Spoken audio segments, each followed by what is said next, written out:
إن الحمد لله نحمده ونستعينه ونستغفره ونعوذ بالله من شرور أنفسنا ومن سيئات أعمالنا من يهده الله فلا مضل له ومن يضلل فلا هادي له أشهد أن لا إله إلا الله وحده لا شريك له وأشهد أن محمدًا عبده ورسوله اللهم صل على محمد وعلى آل محمد كما صليت على إبراهيم وعلى آل إبراهيم إنك حميد مجيد اللهم بارك على محمد وعلى آل محمد كما باركت على إبراهيم وعلى آل إبراهيم إنك حميد مجيد أما بعد فإن خير الحديث كتاب الله وخير الهدي هدي محمد صلى الله عليه وسلم وشر الأمور محدثاتها وكل محدثة بدعة وكل بدعة ضلالة وكل ضلالة في النار يا أيها الذين آمنوا اتقوا الله حق تقاته ولا تموتن إلا وأنتم مسلمون يا أيها الناس اتقوا ربكم الذي خلقكم من نفس واحدة وخلق منها زوجها وبث منهما رجالا كثيرا ونساء واتقوا الله الذي تساءلون به والأرحام إن الله كان عليكم رقيبا يا أيها الذين آمنوا اتقوا الله وقولوا قولا سديدا يصلح لكم أعمالكم ويغفر لكم ذنوبكم ومن يطع الله ورسوله فقد فاز فوزا عظيما أما بعد فقد قال الله عز وجل في محكم تنزيله أعوذ بالله من الشيطان الرجيم بسم الله الرحمن الرحيم ولنبلونكم بشيء من الخوف والجوع ونقص من الأموال والأنفس والثمرات وبشر الصابرين۔ اس دنیا میں انسان پہ مختلف تکلیفیں آتی ہیں، مختلف آزمائشوں کا شکار ہوتا ہے یہ انسان۔ ماں باپ کا دنیا سے رخصت ہو جانا یہ بھی بہت بڑی تکلیف ہے، اولاد کا ماں باپ کی زندگی میں دنیا سے چلے جانا یہ بھی بہت بڑی تکلیف کا باعث ہے، بہن بھائیوں کا اس دنیا سے رخصت ہو جانا یہ بھی بڑا انسان کی کمر توڑنے کا باعث بنتا ہے۔ کوئی بیمار ہو جائے، کسی کا مالی نقصان ہو جائے، جانی نقصان ہو جائے، پورے گھر لٹ جاتے ہیں، یقیناً بہت تکلیف کا باعث ہیں یہ ساری چیزیں۔ اور اللہ تعالیٰ قرآن مجید میں اس بات کا تذکرہ بھی فرماتے ہیں وَلَنَبْلُوَنَّكُمْ بِشَيْءٍ مِّنَ الْخَوْفِ وَالْجُوعِ کہ ہم ضرور تمہیں آزمائیں گے، کبھی خوف کی صورت میں، کبھی بھوک کی صورت میں، کبھی مال اور جان میں کمی کی صورت میں۔ اللہ تعالیٰ کے آزمائش کے مختلف طریقے ہیں۔ اللہ تعالیٰ آزماتے ہیں انسان کو، کبھی اس کے سر سے ماں باپ کا سایہ اٹھا لیتے ہیں، کبھی ایک عورت کے سر سے اس کا تاج خامند کی صورت میں اسے اٹھا لیتے ہیں، کبھی بوڑھے ماں باپ ان کی اولاد جو جوان ہے ان کا سہارا ہے، ان کا وہ سہارا اس دنیا سے رخصت ہو جاتا ہے۔ کائنات میں بڑے دکھ دیکھے ہیں، بڑے غم دیکھے ہیں، بڑے خاندانوں نے تکلیفیں اٹھائی ہیں، لیکن کائنات کا سب سے بڑا غم، کائنات کا سب سے بڑا دکھ اور کائنات کی سب سے بڑی تکلیف اس دن انسانوں نے دیکھی، اور انسانوں کی اس جماعت نے دیکھی جو سب سے عظیم تھے، جو سب سے اعلیٰ تھے، جو اللہ کے ہاں معزز تھے، جن کا اللہ نے اپنے پیغمبر کے لیے انتخاب کیا تھا۔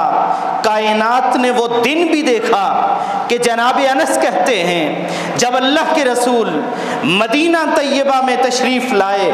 ہر طرف روشنیاں پھیل گئی تھی، اور جب کائنات کے امام اس دنیا سے رخصت ہوئے، کائنات کے لوگوں نے دیکھا کہ تاریکیاں پھیل گئی تھے، اندھیرے پھیل گئے تھے، اور کائنات کے امام جس دن اس دنیا سے رخصت ہوئے، وَلَلْآخِرَةُ خَيْرٌ لَكَ مِنَ الْأُولَىٰ، اس کا وعدہ پورا ہوا۔ کائنات کے امام نے اس دنیا کو الوداع کہا، اپنے رب کی ملاقات کے لیے چلے گئے۔ کائنات والوں کے لیے اس سے زیادہ تکلیف کا دن کوئی نہیں تھا۔ ماں باپ کا دکھ بہت بڑا ہے، اولاد کا دکھ بہت بڑا ہے، لیکن کائنات کے امام کا رخصت ہو جانا، اس سے بڑا دکھ اس کائنات نے نہیں دیکھا۔ اور اس دکھ کو بیان کرتے ہوئے کہنے والے نے یہ بھی کہا، قیامت ہم نے دیکھی ہے، قیامت سے بہت پہلے تیرا مل کے بچھڑ جانا، قیامت اور کیا ہوگی۔ کائنات کے امام جب تو اس دنیا سے چلا گیا، کائنات کے امام جب تو اس دنیا سے رخصت ہو گیا، تو اس سے بڑا دکھ ہم نے اس کائنات میں اور کوئی نہیں دیکھا۔ آپ اس دنیا سے کیسے رخصت ہوئے؟ آج اس حوالے سے ہم مختصر سی بات کریں گے، اور گفتگو کا پہلا حصہ کہ اللہ کے رسول کی وفات، آپ کا اس دنیا سے چلے جانا، یہ وہ حقیقت ہے کہ جس کا انکار نہیں کیا جا سکتا۔ ایک وقت وہ تھا جب اللہ کے پیغمبر ہجرت کر کے مکہ سے مدینہ تشریف لائے، لوگ آپ کا استقبال کر رہے تھے، انسان آپ کا استقبال کر رہے تھے، اور ایک وقت وہ تھا جب اللہ کے پیغمبر اس دنیا سے رخصت ہوئے، انسان نہیں رب کے فرشتے اور اللہ رب العالمین ان کا استقبال کر رہے تھے۔ اللہ کے پیغمبر ابھی زندہ ہیں، قرآن مجید نازل ہو رہا ہے، قرآن مجید اشارے دے رہا ہے۔ کہیں قرآن کہتا ہے وَمَا جَعَلْنَا لِبَشَرٍ مِّن قَبْلِكَ الْخُلْدَ، اے پیغمبر آپ اس کائنات میں تشریف لائے، لیکن یاد رکھنا کائنات میں کوئی بھی ہمیشہ رہنے کے لیے نہیں آیا۔ اس کائنات میں جو بھی آیا ہے وَمَا جَعَلْنَا لِبَشَرٍ مِّن قَبْلِكَ الْخُلْدَ، اے پیغمبر آپ سے پہلے بھی کوئی ہمیشہ نہیں رہا اور آپ بھی ہمیشہ نہیں رہیں گے۔ أَفَإِن مِتَّ فَهُمُ الْخَالِدُونَ، یہ مشرکین، یہ کفار آپ کی موت کے انتظار میں ہیں، یہ چاہتے ہیں کہ آپ اس دنیا سے چلے جائیں، لیکن یاد رکھنا اگر آپ چلے گئے تو یہ بھی ہمیشہ رہنے والے نہیں ہیں۔ کہیں قرآن اس انداز سے اشارے دیتا ہے اِنَّكَ مَيِّتٌ وَإِنَّهُمْ مَيِّتُونَ، اے پیغمبر آپ بھی فوت ہونے والے ہیں، آپ بھی اس دنیا سے جانے والے ہیں، وَإِنَّهُمْ مَيِّتُونَ، اور آپ کے دشمن بھی یہاں ہمیشہ رہنے کے لیے نہیں آئے، انہوں نے بھی اس دنیا سے چلے جانا ہے، کب تک وہ یہاں زندگی گزاریں گے۔ اور کہیں قرآن نے اشارے اور واضح کر دیے اور فرمایا وَمَا مُحَمَّدٌ إِلَّا رَسُولٌ، کہ محمد اللہ کے رسول ہیں، اللہ کے پیغمبر ہیں، رب کا پیغام لے کے آئے ہیں۔ رب نے جو پیغام اپنے پیغمبر پہ نازل کیا اور ساتھ حکم دے دیا یا ایھا الرسول بلغ ما انزل الیک من ربک، اے رسول آپ کے اوپر آپ کے رب کی طرف سے جو نازل کیا جاتا ہے آپ اس کی تبلیغ کر دیں۔ آپ کا کام تبلیغ کرنا ہے، آپ کا کام رب کے پیغام کو رب کے بندوں تک پہنچانا ہے۔ اور فرمایا وما محمد الا رسول، محمد تو اللہ کے رسول ہیں، قد خلت من قبلہ الرسل، آپ سے پہلے بھی رسول گزرے ہیں، آپ سے پہلے بھی نبی آئے ہیں، لوگوں کو آ کے رب کا پیغام سنایا ہے، رب کی توحید سکھائی ہے، رب کی بندگی کا طریقہ سکھایا ہے۔ اور جب رب کی بندگی سکھاتے ہیں پھر اس کائنات سے رخصت ہو جاتے ہیں۔ رہنے والے یہاں 1000 سال بھی رہے، رہنے والے یہاں 1500 سال تک بھی رہے، لیکن کائنات کے امام ہمیشہ کوئی نہیں رہا، نہ آپ نے رہنا ہے نہ آپ سے پہلے کوئی رہا ہے۔ قرآن نے واضح کر دیا کل نفس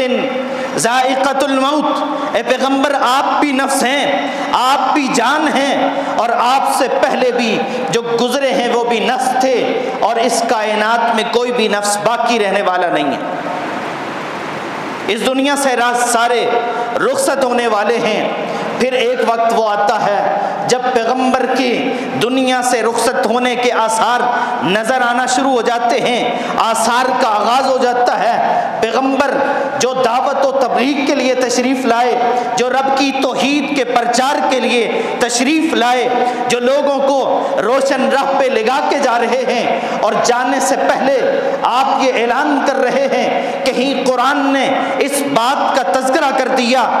کہ اليوم اکملت لکم دینکم واتممت علیکم نعمتی ورضیت لکم الاسلام دینا، کہ آج ہم نے دین کو مکمل کر دیا ہے، جس دین کی تبلیغ کے لیے اللہ نے اپنے رسول کو بھیجا تھا، جس دین کی تبلیغ کے لیے اللہ نے اپنے پیغمبر کو مبعوث فرمایا، اس دین کے بارے میں کہہ دیا کہ آج کے دن ہم نے تمہارے لیے اس دین کو مکمل کر دیا ہے، اپنی نعمت کا اتمام کر دیا ہے، یہ دین مکمل ہو چکا ہے۔ خوش ہونے والے یہاں بھی خوش ہوئے کہ اللہ کی نعمت کا اتمام ہوا ہے، اللہ کی نعمت کامل ہوئی ہے، لیکن زیرک لوگ، بصیرت رکھنے والے یہاں بھی یہ اشارہ سمجھ گئے کہ پیغمبر کے جانے کا وقت آ گیا ہے، رب نے جس مقصد کے لیے بھیجا تھا وہ مقصد پورا ہو گیا ہے، اب پیغمبر اس دنیا میں نہیں بلکہ رب کے پاس جانے والے ہیں۔ وَلَلْآخِرَةُ خَيْرٌ لَكَ مِنَ الْأُولَىٰ، رب کا وعدہ پورا ہونے والا ہے۔ رب نے اپنے پیغمبر سے کہا تھا، اے پیغمبر آپ کی دنیا تو عظیم ہے، آپ کی دنیا تو اللہ ہے، آپ جیسی دنیا بھی کسی کی نہیں، لیکن یاد رکھنا آپ کی آخرت آپ کے لیے دنیا سے بھی زیادہ عظیم ہے، آپ آخرت کے سفر پہ روانہ ہونے والے۔ پھر پیغمبر لوگوں کو گواہ بناتے ہیں، اور حجۃ الوداع کا موقع آتا ہے، اللہ کے پیغمبر 1.25 لاکھ صحابہ میں کھڑے ہو کے یہ گواہی لیتے ہیں، لوگوں کو گواہ بناتے ہیں، حل بلغت، لوگوں جس رب نے مجھے تبلیغ کے لیے بھیجا تھا،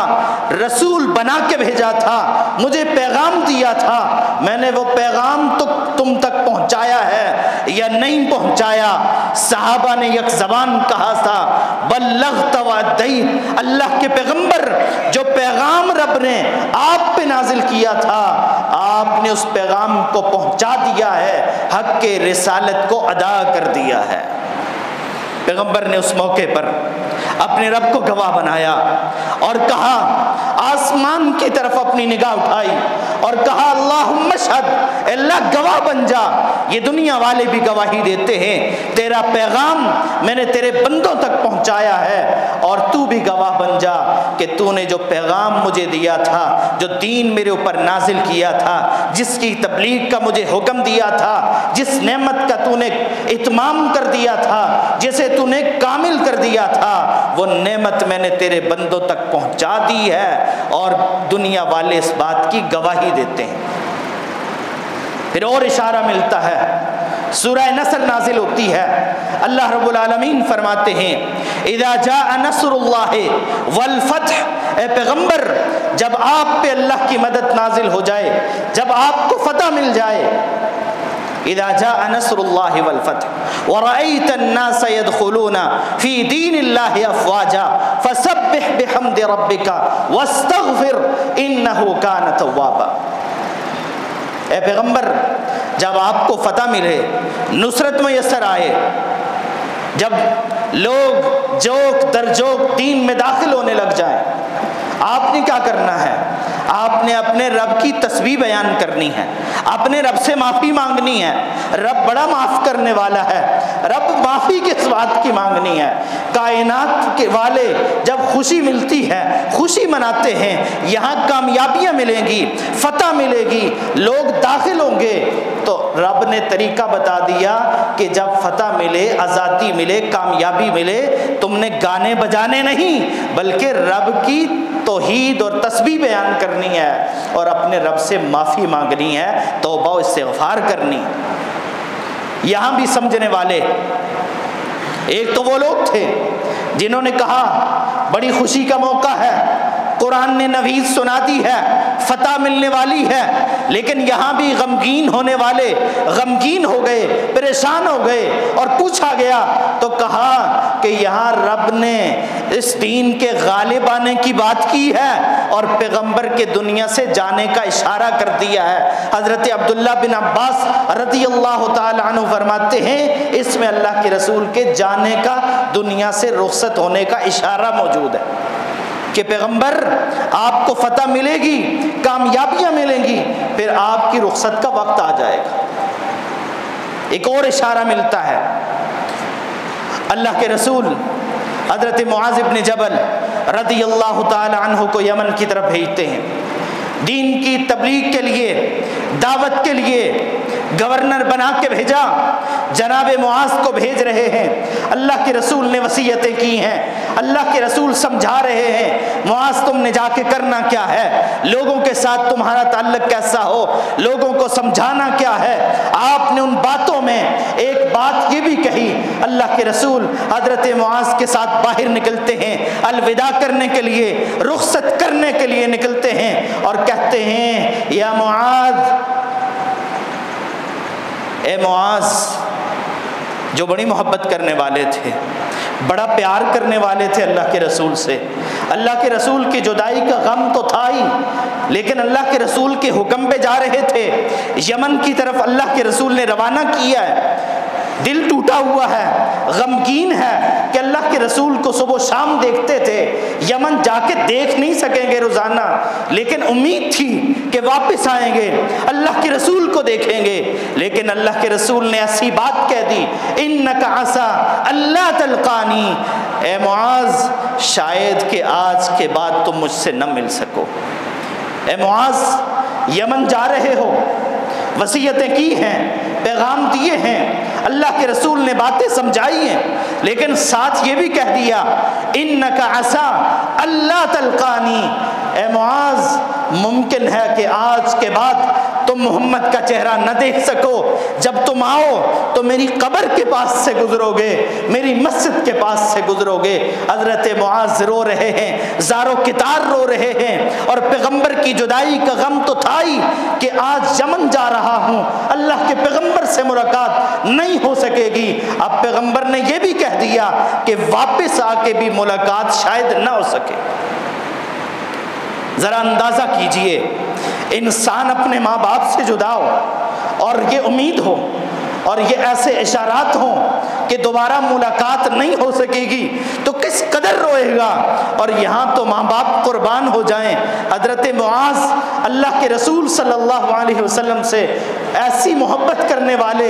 پہلے ہی دور جانے کے غم میں ہیں، لیکن اللہ کے رسول یہ بھی کہہ رہے ہیں کہ معاذ شاید دوبارہ ملاقات نہ ہو سکے، تو پھر آپ ذرا تصور کیجئے کہ حضرت معاذ کی حالت کیا ہوگی۔ حضرت معاذ رنجیدہ ہیں، غم زدہ ہیں، رو رہے ہیں، آنکھوں سے آنسو جاری ہیں، لیکن پیغمبر کا حکم ہے کہ تم نے یمن جانا ہے۔ شاید پیغمبر کا حکم نہ ہوتا تو پیغمبر کے قدموں سے سر نہ اٹھاتے، لیکن پیغمبر کے حکم کو مقدم کیا اور یمن کی طرف روانہ ہو گئے، لیکن اللہ کے رسول نے اشارہ دے دیا کہ شاید آج کے بعد معاذ تم سے ملاقات نہ ہو سکے۔ پھر آپ کی زندگی کا آخری سال ہے، ایک اور اشارہ ملتا ہے، رمضان کا مہینہ اللہ کے رسول کی زندگی میں کئی بار آیا، لیکن اس دفعہ رمضان بڑا عجیب ہے۔ اللہ کے پیغمبر ہر سال 10 دن اعتکاف بیٹھا کرتے تھے، آخری عشرے کا اعتکاف کیا کرتے تھے۔ جب آخری رمضان تھا، 10 ہجری کا رمضان تھا، اللہ کے رسول صلی اللہ علیہ وسلم 20 دن اعتکاف بیٹھے۔ سمجھنے والے یہاں بھی سمجھ گئے کہ اللہ کے رسول کی زندگی کا یہ سال بدلا بدلا سا لگتا ہے، الوداعی سا لگتا ہے۔ آپ کی باتوں سے بھی اشارے ملتے ہیں، آپ کے عمل سے بھی اشارے مل رہے ہیں، کہیں اللہ کے رسول اس دنیا سے رخصت نہ ہو جائیں۔ پھر قرآن کے دور کی باری آتی ہے، یہی رمضان ہے۔ اللہ کے پیغمبر ہر سال رمضان کے مہینے میں ایک مرتبہ حضرت جبرائیل کے ساتھ قرآن کا دور کیا کرتے تھے۔ یہ 10 ہجری کا رمضان آیا، اللہ کے پیغمبر نے 2 مرتبہ حضرت جبرائیل کے ساتھ قرآن مجید کا دور کیا، سے مکمل سنایا۔ یہاں بھی اشارہ مل گیا کہ اللہ کے رسول اس دنیا سے رخصت ہونے والے۔ پھر حج کا موقع آیا، حج کے موقع پہ اللہ کے رسول نے جہاں دنیا والوں کو گواہ بنایا تھا، دنیا والوں سے ایک گواہی لی تھی، اللہم اشہد کہہ کر رب کو ان کی گواہی پہ گواہ بنا لیا تھا کہ اللہ دنیا والے گواہی دیتے ہیں، تو بھی گواہ بن جا۔ وہاں لوگوں سے مخاطب ہو کے کہا تھا، اے لوگوں مجھ سے حج کے طریقے سیکھ لو، لوگوں مجھ سے حج کے طریقے سیکھ لو، لعلی لا احج بعد عامی ھذا، شاید کہ آج کے بعد، اس سال کے بعد دوبارہ میں حج نہ کر سکوں، لوگوں تم مجھ سے حج کے طریقے سیکھ لو، خذوا عنی مناسککم، لوگوں حج کے طریقے سیکھ لو، عرفہ کا قیام سیکھ لو، مزدلفہ میں رہنا کیسے ہے، تم نے عرفات میں کیا کرنا ہے، لوگوں مجھ سے حج کے طریقے سیکھ لو۔ اور اللہ کے پیغمبر اس حج کے دوران خطبہ دیتے ہیں، اور خطبہ ایسا ہے کہ آپ کے اشارے مل رہے ہیں کہ آپ اس دنیا سے رخصت ہونے والے ہیں، اور آپ کے اشارات، آپ کے الفاظ، آپ کا انتخاب بتا رہا ہے کہ کائنات کے امام حج تو کر رہے ہیں، لیکن شاید آپ کے بعد حج ہوتا رہے لیکن اللہ کے رسول حج کے لیے تشریف نہ لا سکے، آپ اس دنیا سے رخصت ہو جائیں۔ اللہ کے رسول اس حج سے بھی واپس آ گئے۔ اگلے سال کا آغاز ہوتا ہے، محرم شروع ہوتا ہے، سفر کا مہینہ جاری ہوتا ہے، 29 سفر کو اللہ کے رسول بقیع میں ایک جنازے کے لیے جاتے ہیں، وہاں سے واپس آتے ہیں، آپ کی بیماری کا آغاز ہو جاتا ہے، آپ کی بیماری شروع ہو جاتی ہے اور آپ کو تیز بخار شروع ہو جاتا ہے۔ اللہ کے رسول کا بخار اس قدر تیز ہے کہ آپ کی پیشانی پہ پٹیاں رکھی جاتی ہیں، گیلا کپڑا رکھا جاتا ہے، لیکن بخار اتنا تیز ہے کہ وہ کپڑا بھی گرم ہو جاتا ہے، اس کے اوپر والے حصے پہ بھی تپش محسوس ہونے لگتی ہے۔ جناب عباس اللہ کے رسول کو دیکھنے کے لیے آتے ہیں، اللہ کے رسول کی حالت دیکھ کے کہتے ہیں میں عبد المطلب کی اولاد کے بارے میں جانتا ہوں، مجھے پتا ہے یہ بیماری ایسی ہے کہ عبد المطلب کی اولاد کو جب یہ بیماری شروع ہو جاتی ہے وہ جاں بر نہیں ہوتے، وہ اس دنیا سے رخصت ہو جاتے ہیں، اور اللہ کے رسول کی بیماری کی کیفیت بھی وہی ہے۔ حضرت عباس جو آپ کے چچا ہیں، جو اس بات کو جانتے ہیں کہ ہمارے خاندان میں جب بیماری آتی ہے اس کی کیفیت کیا ہوتی ہے، اللہ کے رسول کی بیماری کو دیکھ کے، اس کی کیفیات کو دیکھ کے حضرت عباس کہتے ہیں عبد المطلب کے خاندان میں جب اس طرح کی بیماری آتی ہے پھر وہ ٹھیک نہیں ہوتی، پھر انسان دنیا سے رخصت ہی ہو جاتا ہے۔ اللہ کے رسول شدید بیماری میں مبتلا ہیں، شدید بخار ہے آپ کو، اور آپ معوذات پڑھ کے دم کر رہے ہیں۔ اللہ کے رسول آخری 3 سورتیں پڑھ کے دم کرتے ہیں۔ مجھے اور آپ کو یہ پیغام ملتا ہے کہ ہم بیمار ہوتے ہیں، شفا دینے والی ذات میرے اور آپ کے رب کی ذات ہے، وہ رب شفا دینا چاہے تو ایک آیت کے پڑھنے سے شفا دے دے، ایک سورت کے پڑھنے سے شفا دے دے، اور رب اگر اپنے پاس بلانا چاہے دم کرنے والا پیغمبر کیوں نہ ہو اور اپنے آپ کو دم کیوں نہ کر رہا ہو، یہ بیماری سے شفا دینے والی ذات رب کی ذات ہے۔ جب رب نے اپنے پاس بلانا ہے تو پھر کوئی چیز بھی شفا کا باعث نہیں بنتی، اور رب نے اگر شفا رکھی ہے تو کسی ایک آیت ایک سورت میں بھی شفا ہو سکتی ہے۔ اللہ کے پیغمبر دم کر رہے ہیں، معوذات پڑھتے ہیں، بیماری بڑھتی جاتی ہے، بیماری ہے کہ کم ہونے کا نام نہیں لیتی۔ حضرت عائشہ رضی اللہ تعالی عنہ کے گھر میں آپ رہنا چاہتے ہیں، آپ کی باریاں لگی ہوئی تھی، ایک دن آپ ایک بیوی کے پاس رہتے، دوسرا دن دوسری بیوی کے پاس ہوتا، تیسرا دن آپ کا تیسری بیوی کے پاس ہوتا۔ بیماری کی حالت میں بھی اللہ کے رسول یہ عدل و انصاف کا نظام قائم کیے ہوئے ہیں، لیکن آپ کی خواہش ہے کہ مجھے عائشہ کا دن مل جائے، عائشہ کے گھر میں رہنے کی اجازت مل جائے۔ آپ پوچھتے این انا غدن، این انا غدن، میری کل باری کہاں ہے، کل میری باری کہاں ہے؟ امہات المؤمنین بات کو سمجھ گئی کہ اللہ کے رسول جناب عائشہ کے گھر میں رہنا چاہتے ہیں۔ امہات المؤمنین نے اجازت دی، اللہ کے پیغمبر آپ جہاں رہنا چاہیں وہاں رہ لیں، آپ کو ہر دن باری تبدیل کرنے کی ضرورت نہیں ہے۔ اللہ کے رسول حضرت عائشہ کے گھر میں رہتے ہیں، حضرت عائشہ کے حجرے میں رہتے ہیں۔ اس کے بعد آپ کا قیام حضرت عائشہ کے گھر میں ہوتا ہے، پھر نمازوں کی باری آتی ہے۔ اللہ کے پیغمبر جب ہوش میں آتے ہیں پوچھتے ہیں گھر والوں سے کیا لوگوں نے نماز پڑھ لی ہے؟ جواب ملتا ہے نہیں اللہ کے رسول آپ کا انتظار ہو رہا ہے۔ آپ نے حکم دے دیا مرو ابا بکر فلیصلی بالناس، ابو بکر کو حکم دے دو وہ لوگوں کو نماز پڑھائے، ابو بکر کو کہہ دو وہ لوگوں کو نماز پڑھائے۔ اللہ کے رسول بار بار کہتے ہیں مرو ابا بکر فلیصلی بالناس، ابو بکر کو کہو میرے بعد میرا ابو بکر میرے مصلی پہ کھڑا ہو اور لوگوں کو نماز پڑھائے۔ حضرت عائشہ کہتی ہیں اللہ کے رسول ابو بکر نرم دل ہیں، ان کا دل نرم ہے، وہ آپ کے مصلی پہ کھڑے ہونے کی قوت نہیں رکھتے، وہ کیسے کھڑے ہوں گے؟ ان کا دل نرم ہے، کھڑے نہیں ہو سکیں گے۔ آپ عمر کو حکم دے دیجئے۔ اللہ کے رسول نے تھوڑے سے غصے کا اظہار کیا اور کہا کہ ابو بکر کو حکم دو، ابو بکر لوگوں کو نماز پڑھائے۔ پھر حضرت فاطمہ کے ساتھ اللہ کے رسول کی گفتگو ہوتی ہے، آخری ایام چل رہے ہیں، بیماری کے دن ہیں، اللہ کے رسول کی بیماری دن بدن بڑھتی چلی جاتی ہے، آپ دم بھی کر رہے ہیں، آپ مختلف کنوؤں کا پانی بھی استعمال کر رہے ہیں، اور حضرت فاطمہ اللہ کے رسول کے پاس آئی۔ اللہ کے رسول حضرت فاطمہ سے سرگوشی کرتے ہیں، خاتون جنت سے سرگوشی کرتے ہیں اور جنت کی عورتوں کی سردار سے سرگوشی کرتے ہیں۔ حضرت فاطمہ رونے لگ جاتی ہیں۔ پھر اللہ کے رسول نے قریب کیا، دوبارہ سرگوشی کی، حضرت فاطمہ مسکرا پڑی۔ پوچھنے والوں نے پوچھا، جواب نہیں دیا، لیکن اللہ کے رسول جب دنیا سے رخصت ہو گئے حضرت عائشہ کہتی ہیں فاطمہ بتاؤ تو صحیح جب تم روئی تھی اور اس کے بعد مسکرائی تھی وجہ کیا تھی؟ کہا اللہ کے رسول نے کہا کہ میں دنیا سے رخصت ہونے والا ہوں، میں رونے لگ گئی۔ اللہ کے رسول نے دوبارہ قریب کیا اور کہا فاطمہ سب سے پہلے تم ہی مجھ سے ملو گی، تو میں مسکرا پڑی۔ اور یہ وہ وقت تھا کہ اللہ کے رسول جب دنیا سے رخصت ہوئے 6 ماہ کے بعد جناب فاطمہ بھی دنیا سے رخصت ہو،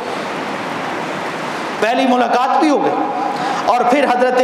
فاطمہ رضی اللہ تعالی عنہ وہ اللہ کے رسول صلی اللہ علیہ وسلم کی تکلیف کو دیکھتی ہیں، واہ کربا، اے میرے ابو کی تکلیف، اے میرے ابو کا درد، میری ابو کی تکلیفیں برداشت نہیں ہو رہی۔ سیدہ فاطمہ سے اور اسی طرح سیدہ عائشہ سے اللہ کے رسول کی زندگی کے آخری دن گزر رہے ہیں۔ اللہ کے رسول ایک مرتبہ کہتے ہیں لعن اللہ الیہود والنصارى اتخذوا قبور انبیائہم مساجدا۔ اللہ کے رسول مرض الموت میں مبتلا ہیں، لیکن امت کی توحید کی فکر ہے، کہیں یہ قبر پرستی میں مبتلا نہ ہو جائیں۔ اللہ کے رسول کہتے ہیں اللہ تعالیٰ کی لعنتیں ہوں یہودیوں پر، اللہ کی لعنتیں برسیں نصارہ پر۔ کیوں؟ کس بات پہ؟ اللہ کے رسول کہا اتخذوا قبور انبیائہم مساجدا، انہوں نے اپنے نبیوں کی قبروں کو سجدہ گاہ بنا لیا۔ پھر اپنی قبر کے لیے رب سے دعا کر رہے ہیں اللہم لا تجعل قبری عیدا، اے اللہ میری قبر کو سجدہ کا نہ بنانا، میری قبر کو عید نہ بنانا کہ لوگ یہاں آ کے بار بار آتے رہیں اور آ کے سجدے کرتے رہیں۔ اور آج ہم دیکھتے ہیں کہ اللہ رب العالمین نے اپنے پیغمبر کی اس دعا کو کیسے قبول کیا ہے اور کیسے اپنے پیغمبر کی قبر کی حفاظت کی ہے۔ لوگ غیروں کی قبروں پہ جا کے سجدے تو کرتے ہیں، لیکن پیغمبر کی قبر پہ آج بھی رب نے پہرے لگا رکھے ہیں، وہاں سجدے کی اجازت نہیں ہے۔ اور پیغمبر یہ دعا کر کے جا رہے ہیں اللہ یہود و نصارہ پہ لعنت بھیج، انہوں نے اپنے اولیاء، اپنے نیک لوگوں اور اپنے نبیوں کی قبروں کو سجدہ کا بنا لیا، ان پہ سجدے کرتے رہے۔ اور اللہ میری قبر کو سجدہ گاہ نہ بنانا، اس کی حفاظت کرنا۔ اور پھر اللہ کے رسول کی وہ آخری وصیت جسے حضرت علی بیان کرتے ہیں کہ اللہ کے رسول نے دنیا سے جاتے جاتے کہا تھا اے میری قوم کے لوگوں، الصلاۃ الصلاۃ وما ملکت ایمانکم، لوگوں نماز کو قائم کرنا، نماز کی حفاظت کرنا، نماز کا خیال رکھنا میرے اور آپ کے پیغمبر کی آخری وصیت ہے۔ آج میرے اور آپ کے ماں باپ کی وصیت ہو، کوئی نافرمان اولاد کیوں نہ ہو، چھوڑتی نہیں ہے کہ میرے باپ کی وصیت ہے، زندگی میں ایک نہ مانی ہو، لیکن باپ کی وصیت پہ مر مٹنے کو تیار ہوتے ہیں۔ یہاں امتی ہیں، مرنے کو تیار ہیں اور پیغمبر کا نام لے کے چومتے ہیں اور مر مٹنے کو تیار ہوتے ہیں، لیکن جب پیغمبر کی بات آتی ہے، پیغمبر نے کہا لوگوں الصلاۃ الصلاۃ وما ملکت ایمانکم، لوگوں نماز کا خیال رکھنا، نماز کی حفاظت کرنا، اپنے ماتحت لوگوں کا خیال رکھنا۔ تم صاحب اختیار ہو، صاحب اقتدار ہو، تمہاری رعایا ہے، تمہاری اولاد ہے، تمہارے رشتہ دار ہیں، تمہارے گھر والے ہیں، تمہارے ماتحت کام کرنے والے ہیں، ان کا خیال رکھنا۔ لیکن یہ امتی کتنا خیال کرتے ہیں، یہ امتی نماز کی کتنی حفاظت کرتے ہیں، یہ ماتحت لوگوں کے ساتھ کیا ظلم ڈھاتے ہیں، میرے اور آپ کے سامنے ہے۔ میرے اور آپ کے پیغمبر اس دنیا سے رخصت ہو رہے ہیں، آپ نے اپنی امت کو یہ پیغام دیا کہ لوگوں نماز کا خیال رکھنا، ماتحت لوگوں کا خیال رکھنا، اور پھر آپ کے ہاتھ بلند ہوتے ہیں، اللہ رب العالمین کی طرف بلند ہوتے ہیں اور آپ کہتے ہیں اللہم الرفیق الاعلی، اللہم الرفیق الاعلی، اللہ کی طرف اللہ کے رسول التجائیں کر رہے ہیں۔ اور پھر وہ وقت آیا کہ جب اللہ کے رسول اس دنیا سے رخصت ہوئے، آپ کا رخصت ہونا آپ کے لیے تو بڑا عظیم تھا، وَلَلْآخِرَةُ خَيْرٌ لَكَ مِنَ الْأُولَىٰ، رب کا وعدہ تھا پیغمبر آپ کی دنیا سے آپ کی آخرت زیادہ بہتر ہے، آپ دنیا میں بھی اس کائنات کے امام ہیں، آپ آخرت میں بھی اس کائنات کے امام ہیں، آپ کو دنیا کے دکھوں سے، دنیا کی تکلیفوں سے آزادی مل گئی، آپ رب کی نعمتوں میں چلے گئے۔ لیکن کائنات والوں کو جس حال میں چھوڑ کے گئے، جناب انس کہتے ہیں ہر طرف اندھیرا تھا، تاریکی چھا گئی تھی، اور صحابہ کی حالت کیا تھی؟ جناب عمر جیسے بہادر کھڑے ہوتے ہیں، جری کھڑے ہوتے ہیں اور کہتے ہیں جس نے یہ کہا کہ پیغمبر فوت ہو گئے ہیں میں اس کی گردن کو تن سے جدا کر دوں گا۔ جناب ابو بکر آتے ہیں، اللہ کے رسول کے چہرے مبارک سے کپڑا اٹھاتے ہیں، آپ کی پیشانی کے درمیان میں دو آنکھوں کے درمیان بوسہ دیتے ہیں اور کہتے ہیں طبت حیا و میتا، اللہ کے رسول آپ کی زندگی بھی پاکیزہ تھی، آپ کی موت بھی پاکیزہ ہے۔ قل ان صلاتی و نسکی و محیای و مماتی للہ رب العالمین، یہ پیغمبر کی زندگی تھی جو رب کے لیے تھی، کہ رب نے خود کہہ دیا اے پیغمبر اعلان کر دیجئے بے شک میری نماز، میری قربانی، میرا جینا اس دنیا میں رہنا، وہ مماتی، اور میرا اس دنیا سے چلے جانا،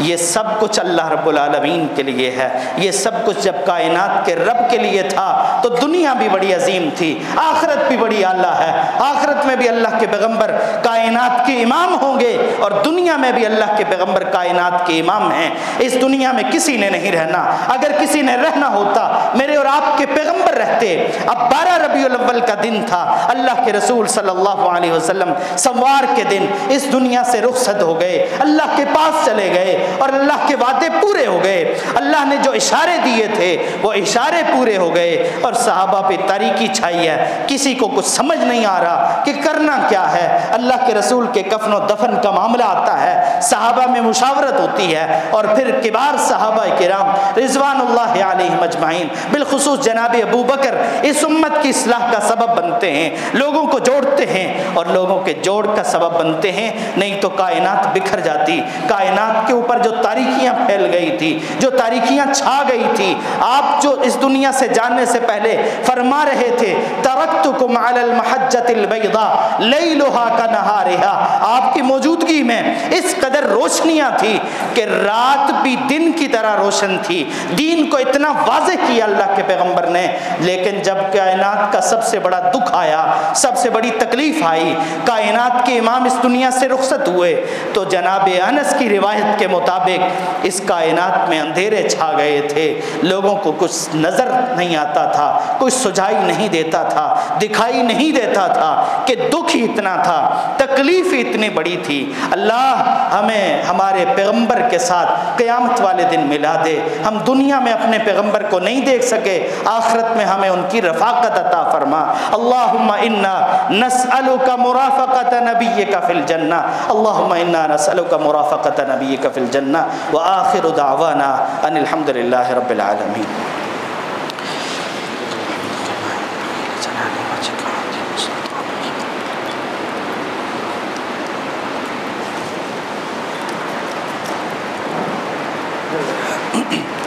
إن الحمد لله